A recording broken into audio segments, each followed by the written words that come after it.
I was working in NASCAR early on in my ESPN career. We'd been trying for at least 2 years. In NASCAR, because it was an event production, our bathroom facilities were porta potties.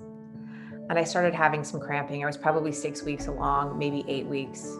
I can't remember anymore. I've had more miscarriages than I can count, but I was like, this doesn't feel right. And I went to the bathroom in a porta potty, and I was miscarrying in a porta potty in South Carolina. And within an hour, I was on air. It's a really awkward position to be in because you're devastated. But no one else knows at that point either.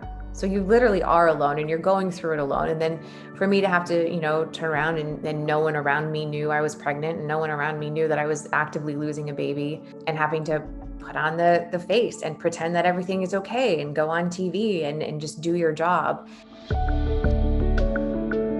Ryan and I met because both of our jobs had taken us to Indianapolis. He's a race car driver. Ryan and I got married. I was 29, he was 28. It was probably 6 months later that we were like, we'd been together for 4 years at that point. Let's have a baby. Let's try to have a baby. We didn't become aware that we were going to have fertility issues until we were well into trying to conceive. We did 6 IUIs and all 6 of them failed. Like I never even got a positive result. They were just all, nope, didn't take. By the time we went to do IVF, I was pretty beaten down. It was my first cycle, and I remember telling my husband, I'm not sure I can do this again. And I was starting to feel like a failure. Despite all of this help and all of the drugs and all of the science, like I was literally failing at the one thing that you're made to do. And no one was really telling us why. There is a reason behind it that I know now, but I didn't know it back then. So they went in January. Doctor opened me up and was shocked because I had severe endometriosis.